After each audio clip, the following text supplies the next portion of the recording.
less than a week ago, this talk is almost entirely different. That's how much things are changing. And just to give you a sense of what it's like to try and prepare talks on the economy right now, it's very Wile E. Coyote-ish. There's no ground underneath us. We keep bumping into new things that we have to think about. And so it's going to be interesting times for a while, but that doesn't mean that we can't start to try and figure out at a high level, what are the big pieces that are happening and what can we maybe do about them to try and mitigate them? So to understand what's happening with the economy, we have to start with the public health measures. So this is the flatten the curve graph. Hopefully you've all seen versions of this at this point. Without public health measures, we end up with a lot of cases and more than the healthcare system can handle, and that leads to lots of problems. So we are imposing pretty draconian public health measures in order to try and flatten the curve. And those public health measures, they have pretty significant direct economic consequences. And we can break them into 4 broad categories. There's some amount of goods and services that are simply not going to get produced and consumed, right? They'll never get produced and consumed. So that's like travel, events, meals out. This stuff is just gone.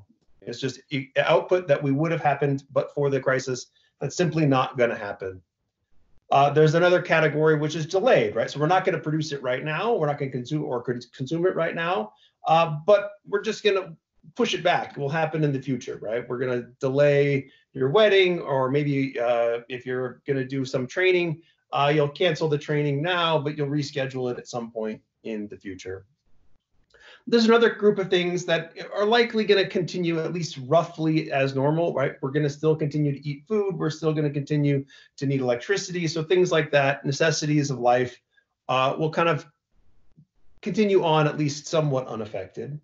And then, of course, there are certain sectors where demand is spiking, where they're actually going to need to expand capacity or utilize more capacity. And obviously, that's healthcare, but there's also some things lurking in there like financial services that might ultimately get boosted from this because of a lot of need to refinance or to borrow money to make it through the crisis. So that's kind of what's lurking in the economy. And so what happens is we end up with we're going to see a dip in output, and hopefully it's a short dip, but it's going to be a large dip. And so we have some big questions about, okay, what's going to happen to the economy? And there's 3 broad unknowns that we need to find, we're going to keep looking for information on, but that will shape the severity of the economic part of this, right? So obviously the duration of the public health measures, given that this is a kind of imposed reduction in output, how long we're all cooped up at home like this, well, that's going to have a big effect on the size of the downturn. Okay, and then related to that is just, well, how much output are we going to lose, both with and without efforts at mitigation? And then once we kind of turn it back on, how quickly can we get the machinery of the economy working again to get us back to quote unquote normal, or something that looks more normal? So let's go through each of those. So how long will we need extraordinary public health measures? Who knows is obviously the truthful answer. We have no idea how long we're all going to be cooped up. We hope it's short, but the CDC recommendation yesterday, of course, was 8 weeks without gatherings or without large gatherings. So we know that this is going to be measured in weeks. Hopefully it won't be measured in months, and definitely we hope it won't be measured in years. But so we know that it's going to go on, but to understand what's kind of driving it, it's useful to understand the arithmetic of the problem. And I'm sure many of you don't want to deal with an equation, but epidemic is fundamentally a mathematical equation. So it's worth trying to think about, well, what does this mathematical equation look like? What are the key variables? Because that's what's going to shape the economic response. And so if we think about how many people are infected, that's just a simple equation of, well, how many people were infected yesterday? How many people did they come into contact with?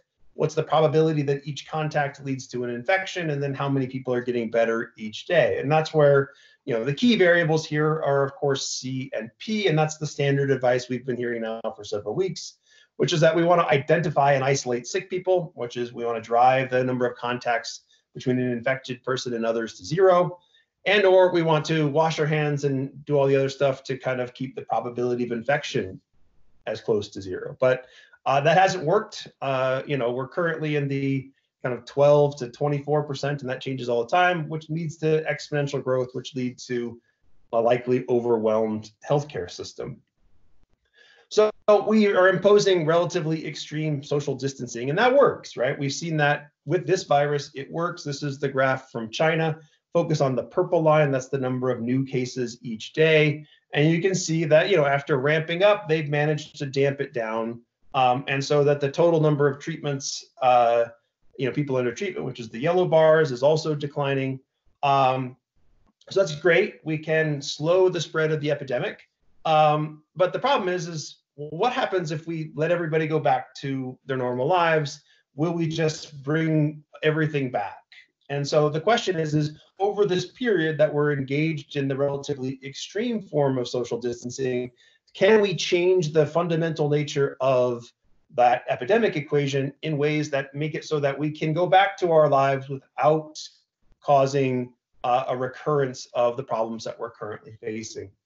And so how much will key variables change over the next few weeks, right? So after we go through the extreme social distancing, we get it under control. When we come back out of that, will we be better able to identify and isolate cases so we can keep C low? That is, will we be much better at detection and containment? Maybe the probability of infection will change. We'll get better habits at washing our hands and the like.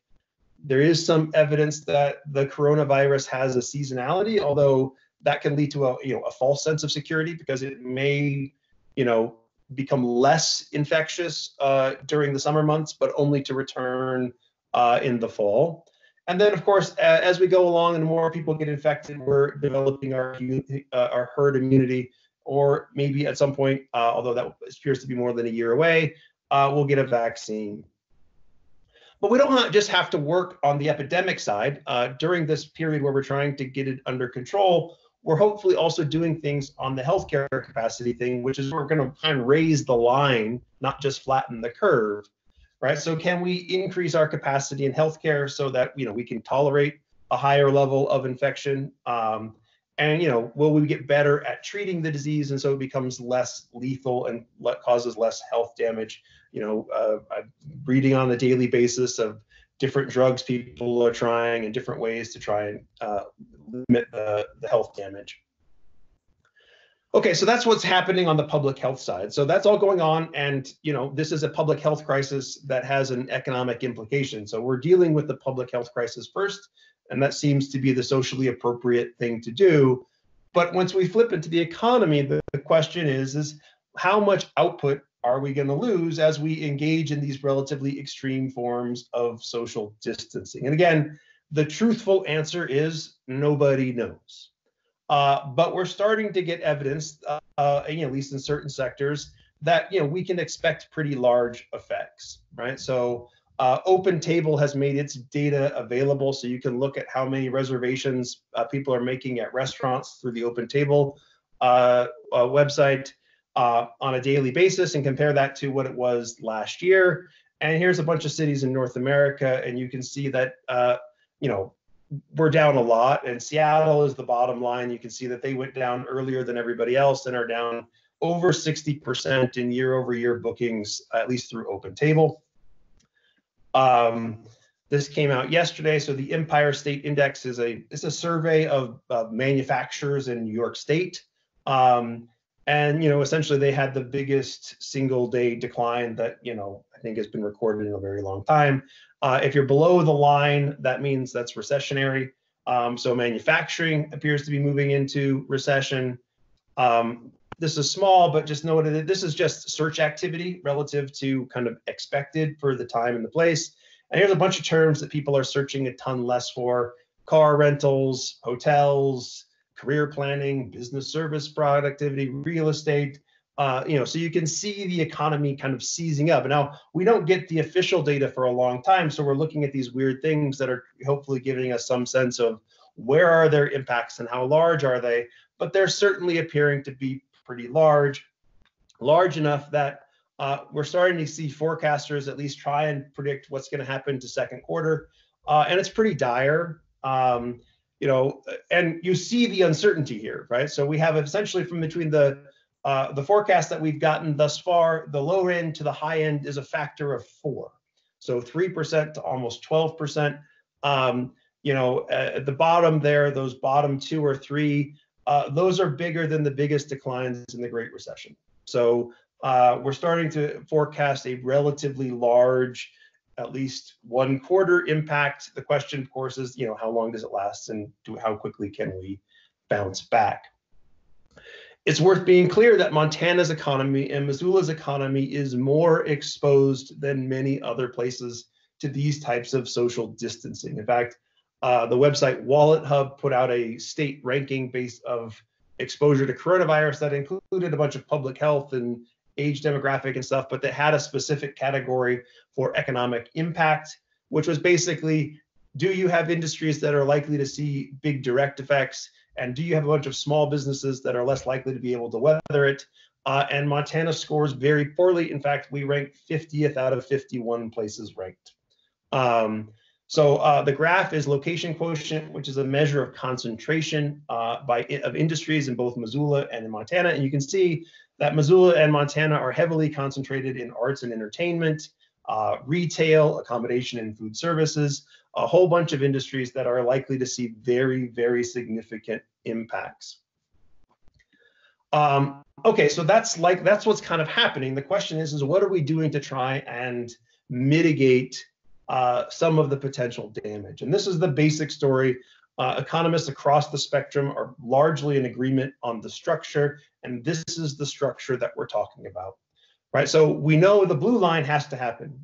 We have to protect health, and there's a certain amount of economic loss that comes with our efforts to protect health. What we want to contain is we want to minimize the distance between the blue line and the gray line and the orange line.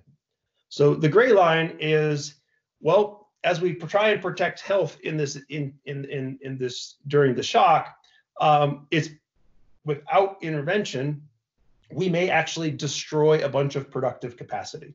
That's businesses that go out of business, the workers that become unskilled or move away from our locations or whatnot.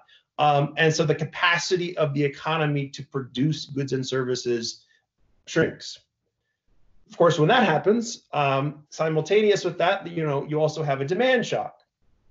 So you may have capacity, but if nobody can afford to buy your goods and services, that's also a problem. So we have to work on 3 levels, right? So we have to do what we can to mitigate the loss associated with protecting health, but we also need to protect productive capacity so that it's ready. And then we need to make sure that we have supported demand so that we can kind of get the economy back to churning as quickly as possible. So in an ideal world, given how healthy the economy has been in recent years, we just have a pause button. We just press pause for non-essential parts of the economy.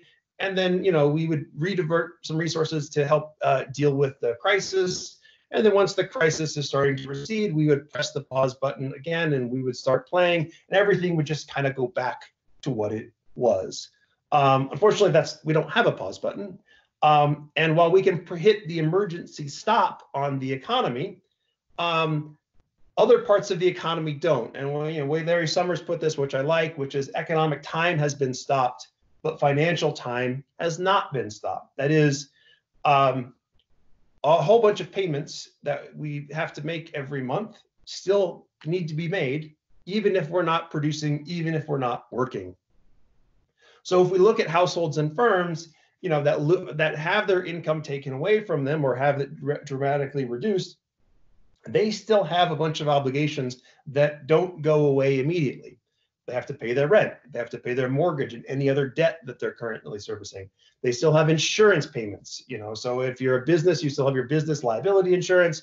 If you're a household, you've got health insurance, you've got renter's insurance, you've got home insurance, you've got car insurance. You still have to pay your taxes. Death and taxes remains undefeated. And we have certain amounts of subsistence consumption that we still need to do. If it's a household, you've got to pay your food and your utilities. If you're a business, you still have utility payments as well. So the problem is that we have this mismatch, so that we still have a bunch of obligations that we need, but we have income that has seized up. And if we all had a rainy day fund that could get us through however long the duration is, then it wouldn't be that much of a problem. We'd all just say, look, it's raining outside, we're going to tap into our rainy day fund. But the reality is that only about half of households in the US have a rainy day fund, which would allow them to handle 3 months of expenses without kind of having to resort to extraordinary measures like selling things. And this chart here kind of breaks it down by age and education.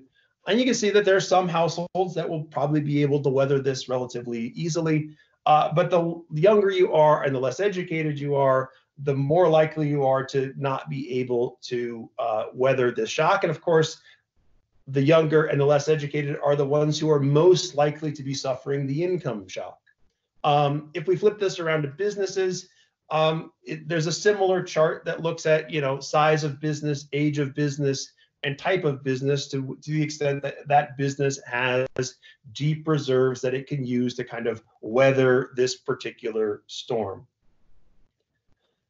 Right, so that leads us to, okay, so how do we then do what University of Chicago economist Austin Goolsbee calls prevent forever damage from now problems, right? So even if the economy rebounds soon, we have this disparity between income coming in and the need to keep paying. And what we want to do is we want to protect businesses and households so that when the crisis is over, again, hopefully in a short amount of time, they're not permanently damaged and we can go back to normal as quickly as possible.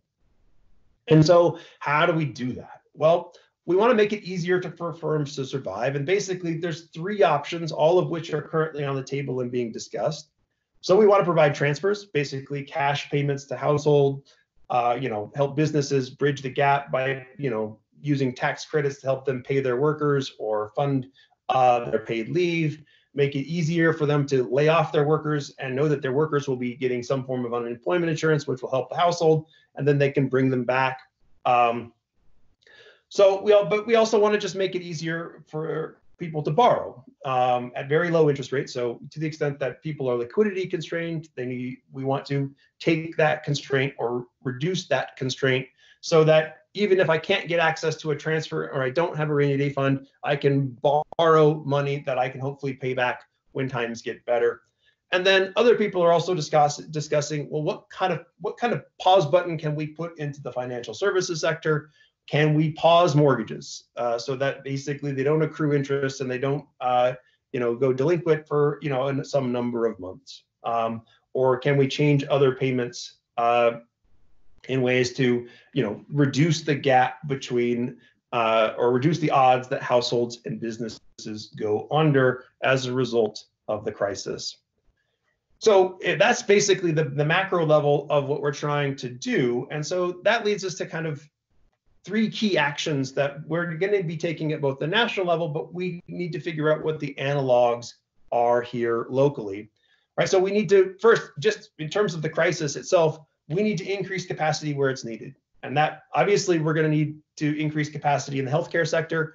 But there's others, to the extent that people are going to start wanting their groceries delivered or food delivered or their medicine delivered, we may need to expand delivery capacity.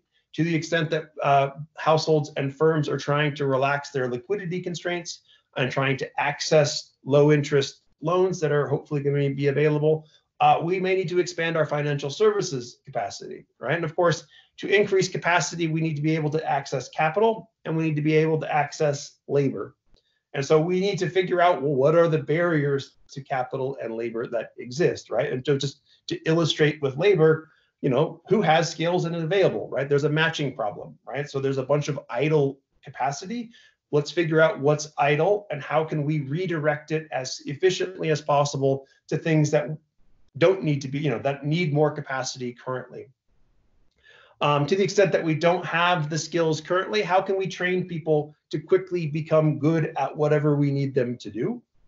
And to the extent that there are regulatory barriers, how do we find them and at least temporarily remove them so that we can get as much capacity where it needs to go currently, right? So that may be licensing regulations, that may be other regulations. It may also just be me being able to say to people, it's okay for you to go and work over here and still go back to your old job and make sure that that, isn't violating some sort of contractual agreements or whatnot. We also need to preserve capacity where possible, and that's what we talked about with the forever crisis, forever damage from the current crisis. And there's going to be resources available. The federal government is going to make resources available. We don't know the details of what they're going to make available, but we need to be very, very, very good at identifying everything that's available, making sure that people here are aware of what's available and helping them access it. So that will allow us to kind of preserve that capacity. And then as the crisis hopefully recedes, we need to be figuring out how to transition to normal. Now, a lot of that will be more traditional economic stimulus from the federal government or the Federal Reserve.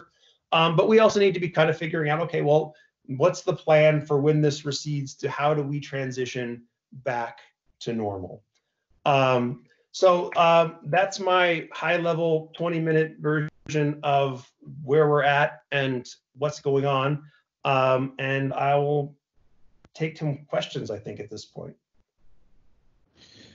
Yeah, Bryce, thank you so much. This is Grant again, folks. I guess what I wanted to do is just acknowledge that we have Holly Truitt helping facilitate the conversation today. She has been kind of tracking this conversation, and if anyone's put any questions or comments into the chat field, she would have had a chance to review some of those. So I think we'll give her a chance to introduce herself.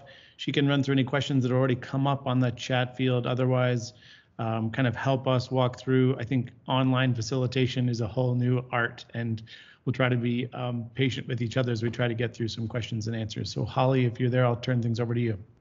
Okay, I think I'm unmuted. I'm Holly Truitt, and I am the owner of Holly Truitt Consulting, and I also have the absolute treat of being the director of a collective impact project at the Missoula Economic Partnership that focuses on inclusive prosperity. And as Grant said, I'm going to help facilitate today's Q&A section. And so I see we have a comment from Tom Sturgios about the remarkable leadership from Bill Coffey and Bob Burns at the Stockman's Bank, and that Stockman's is offering to defer loan payments that are due, leading me to ask the question, are there more examples like that out in the world? I'm not aware of, I know people are discussing it. I don't know of any specific details of what's being done here locally. I know that it has been done in other countries. So Italy froze mortgage payments, but I would turn it over to others to let us know what's happening locally. I recently heard from David Rook at Clearwater Credit Union that they are working with business clients as well on potential deferment plans. And I have some other emails out to commercial lenders asking the same question, what they're offering locally. It sounds like at this point, banks are being flexible. And in a little bit, I can speak to a state program through the SBA that is going to be available, a financing loan tool for businesses affected by COVID-19. But I'd welcome any other folks on the call who know of anything. This kind of goes into our next portion of what resources are available. So we can also sort of put this in a parking lot a little bit and see if anyone has any direct questions for Bryce about his presentation or what he's shared with us. This is coming from Grant here. Do you know of other communities that are taking the 3 key actions right now? Who might we use? So I guess the unique aspect of this particular crisis is that it's rolling. And so the advantage of being in Missoula, who appears to be maybe a little bit behind the curve, is that we get to look and see what everybody else is doing. So Seattle is the obvious place to look because they are the furthest into it currently. And I know that, that's where I've been learning about particular SBA type programs that people are trying to use and how they're trying to facilitate some of that stuff. So that's the short answer, is find the places that are, and it's only measured in weeks, unfortunately, but look to Seattle is probably the shortest version. In terms of who's actually doing all of the preparation, though, Minnesota and Ohio at the state level are getting the most kudos in my Twitter feed in terms of the thoughtfulness of their plans and how quickly they're rolling them out. Those aren't communities, those are states, but that's the level at which I'm seeing it. Washington is also doing reasonably well, given that they're reacting to the crisis as opposed to way out ahead, trying to get ahead of it as some other states. Tom, we're having a little bit of technical difficulty with Holly's audio, so why don't you go ahead and ask your question?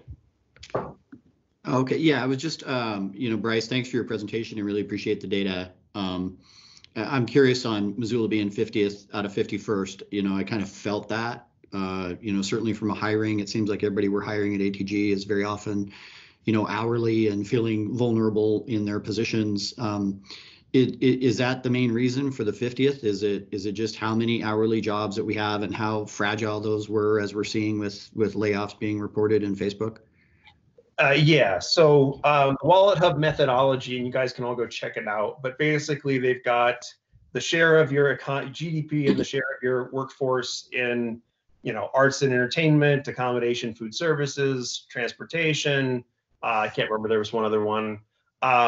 The share of hourly workers that you have, and the number of small, and the share of your businesses that are small, right? So basically they said, who's the most likely to kind of be at the margin of being affected? And so it's a relatively simple methodology, and it has some relatively arbitrary weights. And it literally came out, like, I saw it 10 minutes before I started talking to you all. So I haven't really been through it, but I was surprised to see that us basically only better than Nevada. I figured we would be low, but the point is that whether we're 50th or 46th or 43rd, we have a lot of exposure because so much of our economy is in tourism and related areas, as well as there are many, many small businesses those are the ones that are less likely to have, deep pockets and large access to lots of capital to kind of weather a storm. Excellent, thank you. Wonderful. We have another question from Paul Layton. And let me just open this up so we can see the full thing. We were in a workforce shortage. Which industries and skills are best placed to weather this and or be primed to bounce back quickly when the pause button is released? Where are we now? Nobody knows where we are now. That's a good question. I won't say that I know the answer, because the challenge with something like this is we're still waiting on the response from the federal government. Until we actually see the kinds of things that are available, we won't be able to see, okay, here's the type of businesses that are going to be able to just flip the switch, right? They're going to bring all their workers back to make it through. So until we see some sense, we know what the Federal Reserve has done, which has basically fired their big bazookas and driven rates very low. And that will help businesses that can access capital weather it. But the smaller you are, the less likely you are to have reserves. The younger you are, those are the people who will not weather it very well. And what we obviously also don't know is how much a prolonged period at home will actually change people's preferences, right? So to the extent that people suddenly start shopping differently, start traveling differently, start thinking differently about their consumption habits, the economy will need to adjust to that. And there's a lot of speculation that everybody's going to want to work from home now, and we're not going to have offices and yada, yada, yada. I remain skeptical of that because all the technology that we're all currently using has been around for many years. And we haven't done it. So we have to figure out whether that was just, we didn't try it on a mass scale and people didn't know if they liked it or not, and now we're going to figure that out, or if there were really other barriers that were involved. And so if we do these in 2 weeks, maybe I'll have a better answer for you, Paul, but that's me just making things up for 30 seconds. Great. Bryce, we have another question from Jason Rice. And he's saying, maybe I missed it, but are we at risk of a second wave of infection? Have we done too good of a job at social distancing? Yes, and so that was, essentially that was part of when I showed you the China curve. Social distancing appears to work. We can drive contact to very low levels, which prevents the virus from spreading, and that's great. But until we have herd immunity, or until the virus just suddenly goes away on its own, if we go back to normal, then we expect at least that it's possible that you could have a second wave of transmission, which is why, I think China is still relatively locked down. I think they're loosening up in certain places. But so the question is, can we prevent a second wave as we loosen these things up? Can we do a better job of identifying and containing cases before they become community spread and we get back to exponential growth? Will the weather help us? It will probably in the short term, but it will probably not in the long term. And so, yeah, there's a lot of concern about what happens over the long term.